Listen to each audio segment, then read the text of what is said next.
Hello everyone, welcome back to the channel. Today we are exploring blue-green deployment, a fantastic way to roll out updates while keeping things running smoothly for your users. Here is what we'll be covering. What is blue-green deployment? The pros and cons. Because let's be honest, no approach is perfect. When should you use it? Helping you decide if it's the right fit for your needs. And finally, a demo using Azure to show you how it all comes together in practice. So make yourself a nice cup of tea, sit back, and let's get started. Alright, let's begin with the basics. What is blue-green deployment? Imagine you've got two versions of your application running. Let's call them blue and green. Blue is your current live version, the one all your users are happily interacting with. Green, on the other hand, is your new version, the one you've been working hard on, with shiny updates and features all ready to go. The idea is simple. Rather than updating the live version directly, you deploy your changes to the green environment. Once everything looks okay and you're confident it works as expected, you simply redirect users' traffic from blue to green. It's a seamless switch, and to your users, it feels like nothing's happened. Expect you're now on the latest version. It's like swapping out a stage seat between scenes in a play without the audience ever noticing. Clever, isn't it? Now that we know what it is,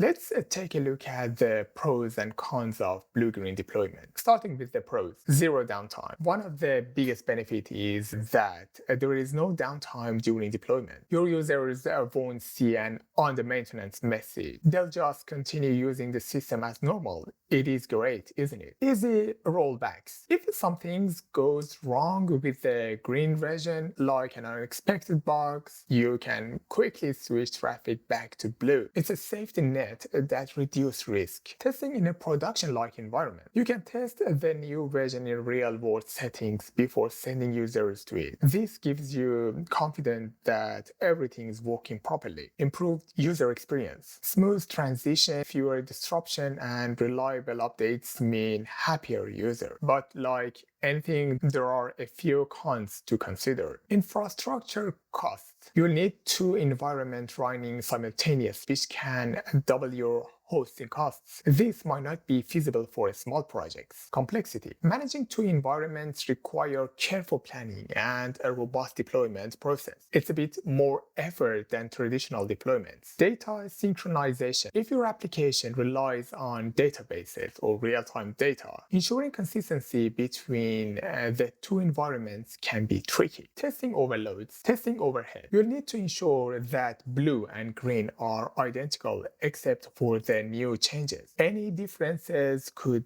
cause unexpected issues. So while blue-green deployment is fantastic for reducing risk and downtime, it does require a bit of investment in terms of resources and effort. Now, when should you actually use a blue-green deployment? It's ideal for applications that need to be available around the clock. Things like e-commerce sites, financial services, or systems where downtime isn't an option. It's also great if you're frequently releasing updates and need a reliable way to roll them out. On the flip side, if you're working on a small project or something with a limited budget, the costs and complexity might outweigh the benefits. For those situations, simpler deployment strategies might be more practical. Let's get into the practical part.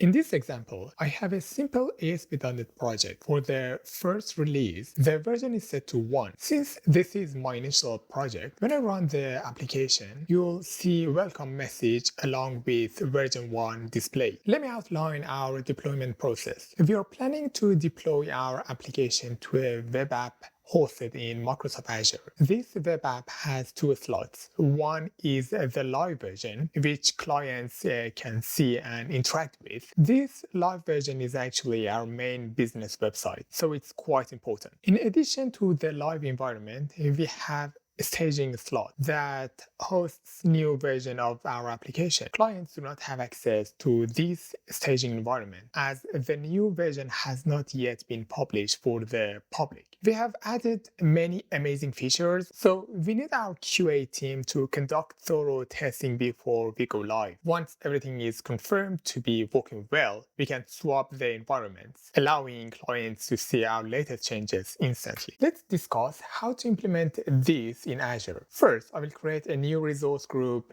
and name it a blue-green resource. Next, I will create a web app called blue-green web app. I will select the .NET runtime and choose to deploy it to the UK South region. Additionally, I will select the pricing plan to standard S1. The only feature I need to disable is in the monitor and security section. I don't require the application insight for this simple example. Now it's ready. When I navigate to the new web app, I can access to the URL of the website, which currently just holds a placeholder page. Currently, there are no deployment slots available for our application. Since this is my first time publishing the website, I will be deploying it directly to the web app. This will mark the initial release of the application. For future releases, I plan to create a separate deployment slot. I'm now planning to deploy the website to the web app using Visual Studio. I will select a web app service from the list and then choose Blue-Green Web App, which I created a few minutes ago. Please note that we do not have any deployment slots available yet. So we will deploying directly to the web app. When I click on the publish button, it will initiate the publishing process and my website will be live soon. This is the first release of the website and we have directly published changes to our public clients. As you can see, the current site version is 1. Now let's assume we have developed many new features and are preparing to deploy version 2. Since this is a new version, we will follow a blue-green deployment strategy. This means we first need to publish it to the staging environment before we can release it to the live environment. We cannot publish it directly to the live environment. I'm going to add a new slot, which I'll call it staging slot. Now we have a staging slot, and when I navigate to this new slot, as you can see that it has its own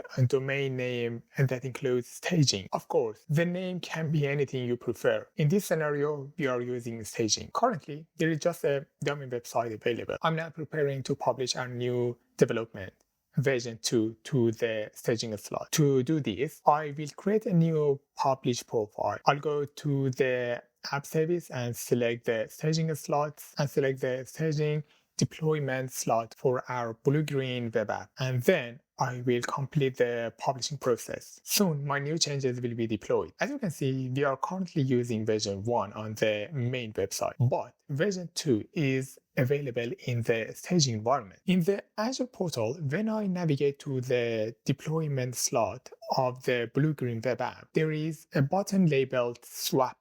If I click on this button, it will swap the staging environment with the live environment, replacing the current version with a new one. The latest version is now live, allowing our clients to enjoy the new features. Since we no longer require the staging environment and we don't want to incur any additional expenses for something we don't use, I will be deleting the staging environment. The deployment has been completed. After removing the staging slot, you can see that nothing is left, which means we will encounter an error, and that's expected since the environment no longer exists. We successfully and safely deployed our latest changes to the live environment using blue-green deployment, but it required quite a bit of manual work, didn't it? To automate the entire process, I will use Azure DevOps features. I plan to add my code to the Azure repository, and the goal is for the deployment process to occur automatically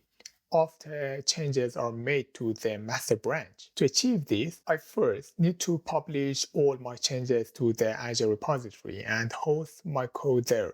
I will use Visual Studio to publish my changes for the first time, and then our project will be available in the repository. The plan is to update the application by changing the version from 2 to version 3. As you can see, in Visual Studio, the changes appear in the Git changes. Currently, I have some pending changes. After I commit these changes, the deployment should occur automatically. First, I need to set up a new build for my project. I'll click on the Setup Build option and replace the default template with this one. This is a YAML file, And the first line indicates that as soon as we committed something to the master branch, the build process will be triggered. The file defines several variables that will be used during the process. It will install NuGet tools on the virtual machine, and based on the variables specified at the top, it will locate the solution file, restore the NuGet packages for the project, and build the project in release mode. After that, it will publish the changes, and finally, we will have an artifact, which is final file containing everything needed for deployment. When I click the Save and Run button, the build process will begin for the project. While this is happening, if I switch back to the Visual Studio and fetch the latest changes, I will notice one pending change, the build file we just created a few minutes ago. If I pull the changes and add that YAML file to the current project, I can then open the Azure Pipeline YAML file, which is responsible for building the project. In Visual Studio, we have a greater flexibility to modify this file, making it easier to implement changes. For example, I can add a new step to run all unit tests or check code quality using Sonar Cloud. However, for this simple project, this simple build process is sufficient. Returning to Azure DevOps, we can see that the build is completed. If we examine the details of this build, we notice that the artifact has been successfully generated. This artifact contains everything we need for our deployment. In Visual Studio, we've increased the version number to 3, as indicated in the pending changes. By publishing this change, the build process will begin. The next step is to create a release plan for this build. In Azure DevOps, I will navigate to the Pipelines section and select Releases. From there, I will create a new release pipeline. I will start by add an empty job, which I will name Deploy to Slot. The first step is to create a new slot in the web app. To accomplish this, I will use Azure CLI commands. So I will search for Azure CLI and select it. I will choose PowerShell as the script type and write a script to create a new slot in the web app. To improve maintainability, the web app name, resource group name, and slot name will be derived from variables. The next step is to deploy to the new slot. I will add a new step by searching for the service deploy and selecting Azure App Service Deploy. I will set the correct Azure subscription. Instead of hardcoding the app service name, I will use the variable web app name. Additionally, I will check the options to deploy to an app service slot or environment. I will enter resource group name in the resource group field and slot name in the slot field. Let's review what we have done so far. First, I will create a slot. Then I will deploy the artifact from the build to this new slot so the QA team can review the changes. I will save my changes, and now if I go to the pipeline, I can add the artifact from the previous build. To run this release pipeline each time, I need to enable the continuous deployment trigger. Once this is set up, the release pipeline will automatically run whenever there is a new build. After deploying to the staging slot, we will need additional approval for someone else to confirm that everything looks okay. Once we have that approval, we can proceed to the next step, which is swapping slots and making new releases visible to the client. I'll create a new empty job and name it swap slot. I will search for and select Azure App Service Manage, which provides the slot swapping feature. In the action section, you will notice there are many available actions. For this scenario, we plan to swap environments, so I will select the swap option. I will define variables for the app service name, resource group, and source slot. After performing the swap, we need to approve the next step, which involves manually removing the staging environment. If everything looks okay, we can proceed to deleting the staging environment. To accomplish this, I will add manual intervention job from the agentless job. Following that, I will select Azure CLI from the agent job to delete the staging slot. In this script, I will remove the staging slot because we do not need it and want to avoid unnecessary spending on unwanted infrastructure. Now it's time to add the variables that we use in our scripts. The first variable is a web app name, which I will find in the Azure portal. The second variable is resource group name, which I'll paste it here. Finally, the last variable is slot name. I will call this variable staging, but feel free to use any name you prefer. It's the moment of truth. I'm about to publish my changes from Visual Studio to the repository, and I expect Azure DevOps to handle the deployment process automatically. I will commit my changes and push them directly to the master branch. I anticipate that the first build will start automatically, and there we go. The build has begun, as you can see. After finishing this build, our release pipeline will initiate. As you can see, the first part of the pipeline has started and now is complete. It is currently awaiting my approval to proceed to the next step. Before I give my approval, I would like to review what has been deployed in our staging environment so far. When I go to the staging environment and refresh the browser, I can see that version 3, which includes our latest changes, is available in our live environment. However, we are still using version 2, the older version. I'm satisfied with everything, so I will proceed with the approval. I can add a comment if necessary, and then I'll click the approve button. In the next step, I will swap the staging environment with the live environment. After the swap, it will wait for my approval before proceeding to delete the staging environment. Currently, we have version 3, our latest version, in the live environment, and version 2 in the staging environment. Everything looks okay. I will double check everything one last time and then click the resume button. This will remove the staging slot. After completing this step, if I go back to the Azure portal, I will see that the staging slot has been deleted and is no longer available. And there we have it, an overview of blue-green deployment. We've looked at what it is, its pros and cons, when it's a good choice,